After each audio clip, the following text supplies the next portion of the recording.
मैं जब से गया वहाँ सारे काठ के पुल 15-17 पुल थे, बड़े बड़े सारे पुलों को बनवा दिए। सड़कों का जाल देखे होंगे, सारे डबल लाइन सड़कों का जाल मैंने बिछा दिया। रहने के लिए लाखों लाख परिवारों को मदद किया, मकान बनवाया। और वहाँ कृषि के क्षेत्र में भी मैंने बहुत, क्योंकि मैं उद्यान मंत्री भी था, बहुत बड़े पैमाने पे अनुदान के माध्यम से वहाँ किसानों को लाभान्वित किया, जिससे किसान स्टैब्लिश किए। वहाँ देखे होंगे 100 बेड का हॉस्पिटल जो लखनऊ में भी नहीं है महिलाओं के लिए। 100 बेड का हॉस्पिटल, पसंद की पीजीआई, फायर सिस्टम। आग लगती थी वहाँ, शहर में 3 गाड़ियाँ खड़ी होती हैं, वहाँ 22 गाड़ियाँ खड़ी होती हैं। ट्रेनिंग सेंटर, ITI, जो भी जितने भी CSC थी, PSC थी, सबको CSC में कन्वर्ट किया। सारे जितने वहाँ थे पावर हाउस, छोटे छोटे जगहों पे, हर जगह पे पावर हाउस या लाइन की बड़ी दिक्कतें होती थी।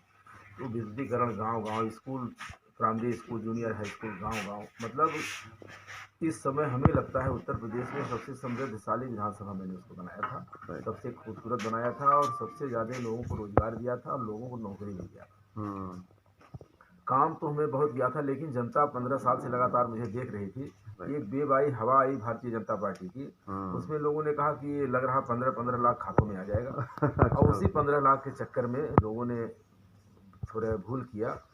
और हर आदमी प्रोग्रेसिव होता है, वो सोचे कि हो सकता है मिल जाए, तो इससे हमारा और सब सुदृढ़। मंत्री ने मकान तो बनवा ही दिया, नल लगवा ही दिया, सोलर लाइट दे दिया, बिजली दे ही दिया, सब कुछ कर दिया। अब 15 लाख मिलेगा, स्टेब्लिश हो जाएंगे, लेकिन जनता के साथ वो खिलवाड़ हुआ। आपने तमाम लोगों के लिए कार्य किए, काफी अच्छे काम किए, 15 साल आपने काफी अच्छा विकास भी किया। लेकिन बीजेपी का विधायक 5 साल के रहने के बावजूद भी यहाँ कुछ विकास नहीं हुआ। लोग काफी अभी तरस रहे विकास को। आप क्या करने वाले हैं? देखिए, गांव गांव में वो जा रहे हैं, अगर पैसा न फेंकें तो ये हम जानते हैं इनको कोई सुनने वाला नहीं है। गांव में हल ही नहीं रहे हैं, जाते हैं भागते हैं, जाते हैं भागते हैं, क्योंकि जनता इनको खदेड़ रही है चारों तरफ, हू करके खदेड़ती है। काम तो इन्होंने किया नहीं। ये समझे कि मैं विधायक नहीं, मैं राजा बन गया। वहाँ की जनता मंत्री को देखी है पैर छूते हुए।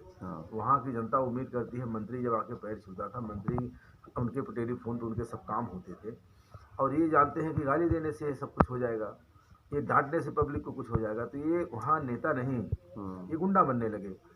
तो स्वाभाविक है, जनता सब देखती है, और जब आता है समय तो उलट के रख देती है। मैं तो उस समय 73,000 वोट पाके हारा था उस लहर में, सेकंड में थे जी। लेकिन हमको लगता है इनकी जमानत नहीं बचेगी। अच्छा, तो आपको लगता है कि इनकी जमानत नहीं बचेगी, तो आप किन मुद्दों पर जो है इस बार लोगों से वोट मांग रहे हैं, और किस तरह का माहौल आपको देखने को लग रहा है? देखिए, मेरा शुरू से जो मुद्दा रहा है, उसी मुद्दे को लेकर फिर मैं आया हूँ कि सड़क, बिजली, पानी, सारी सुविधाओं के साथ साथ रोजगार के संसाधन मुहैया कराना। क्योंकि बहुत बड़े पैमाने पे बेरोजगारी बढ़ रही है। नौजवान एकदम, हम जानते हैं आने वाले समय में इसी तरीके से रह जाए अगर तो नौजवानों के लिए कोई रास्ते नहीं बचेंगे, चाहे वो सुसाइड करें, चाहे वो चोरी डकैती करें। तो इसलिए उनको सुधारने की ज़रूरत है, उनको सही रास्ते पे लाने की ज़रूरत है। छोटे छोटे धंधों के माध्यम से, छोटे छोटे रोजगार के माध्यम से कैसे उनको इस्टेब्लिश किया जाए, वो दिमाग की हमारी तैयारी है। बाकी जितना विकास करना था, विकास का चरम सीमा मैंने वहाँ कर लिया है। अच्छा, जनता काफी परेशान है। हम लोग देखते हैं कि लोग महंगाई से काफी त्रस्त है। सिलेंडर महंगा हो गया, पेट्रोल महंगा हो गया, डीजल महंगा हो गया, तमाम तरीके की लोगों को दिक्कतें हो रही है। किस तरह से आप अगर विधायक बनते हैं तो किस तरह से लोगों को हेल्प करेंगे? देखिए, मैं तो पहले अपील करूंगा लोगों से कि भारतीय जनता पार्टी के लोग आपको भूखा और नंगा बनाना चाहते हैं, क्योंकि ये सलूफेबाज हैं, और ये जानते हैं जो बेरोजगार रहेगा वही किसी हुए पर, किसी सलूफे पे दौड़ के बाहर आएगा। पढ़ा लिखा और जो बिजनेस के लोग हैं वो अपनी छतों से पूछते हैं क्या घटना हुई, तब जाते हैं मौके पर। लेकिन बेरोजगार आदमी जैसे सुनता है कोई, चाहे कुत्ता मर जाए, लेकिन अगर ये हो जाए फला वहाँ कोई मर गया, तो सारे लोग टूट पड़ते हैं। जहाँ जाएंगे तो पता चलेगा कुत्ता मरा है। तो बेरोजगारी को कंट्रोल करना सबसे बड़ी चीज़ है, और ये बेरोजगारी को इतने बड़े पैमाने पर बढ़ा रहे हैं कि हम चाहे मंदिर मस्जिद या कोई भी मुद्दा उठाएंगे, उस पर लोग हु करके आएंगे। हैंड टू माउथ जब आदमी हो जाएगा तो केवल वो भोजन के लिए दौड़ेगा, 10 पैसे के लिए दौड़ेगा। तो ये इनका फार्मूला यही है कि देश को एकदम भंगाल बना दो, देश को भूखा नंगा बना दो, जिससे हम नहीं चले। तो मैं तो यही अपील करूँगा लोगों से कि इनके चक्कर में न आवे, इनके सलूफे में न आवे, और ईमानदारी से विचार कर ले कि कौन आदमी मेरे लिए, कौन आदमी कर सकता है, कौन नहीं कर सकता, उसको वोट दें। कल बसपा अध्यक्ष मायावती की जनसभा भी बस्ती में हुई, आपने भी काफी अच्छा भाषण दिया। फिर भी लोगों में ऐसा एक ये है कि अखिलेश यादव ने भी समाजवादी अम्बेडकर का नारा दिया है, तो इसको किस तरह देखते हैं आप? देखिए, आज की डेट में सारे लोग देख रहे हैं, जान रहे हैं कि बहन जी की गवर्नमेंट बन रही है। क्योंकि वेब जो थी एक बार बीजेपी की, तो उस वेब में समाजवादी पार्टी बहुत नीचे चली गई थी। बहुजन समाज पार्टी का अपना वोट परसेंटेज 4 लाख बढ़ गया था। हाँ। इस चुनाव में आप देखिएगा, जो वेब थी वो वेब बहुत तेज़ी से घटी है, काफी घटी। और वो बसपा की भी तरफ आई है, सपा की तरफ गई, अन्य लोगों की भी तरफ जा रही है। तो अगर वो अपने स्थान पे नहीं, अगर 20% घट गई है, तो निश्चित जान लीजिए बहुजन समाज पार्टी अपने अपने वोट से ही सरकार बना लेगी, क्योंकि हमारा वोट परसेंटेज बहुत हाई है।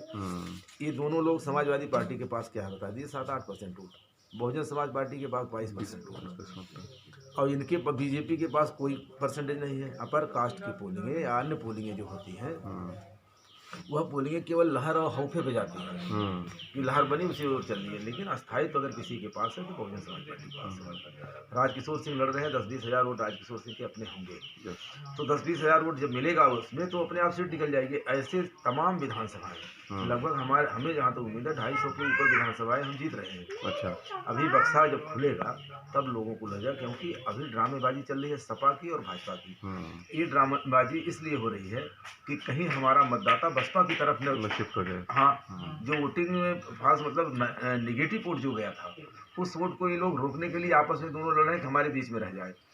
तो इनके बीच में रहेगा तब भी हम बनाएंगे, और हमारे पास अगर चलाया तो हम प्रचंड बहुमत से 300 के पार चले जाएंगे। तो सरकार तो बननी तय है बसपा की, इसलिए लोग नारे दे रहे हैं सब कि कम से कम ये रहे कि अगर कोई ज़रूरत पड़े तो हम भी हाथ जोड़ के खड़ा हो सकें। जी बिल्कुल। तो अपर कास्ट वोट के बारे में भी कहा जा रहा था कि अपर कास्ट वोट बीजेपी की तरफ फिर शिफ्ट होगा, वो कहीं जाएगा नहीं, लेकिन आप कह रहे हैं कि वो आपके पास ही रहेगा।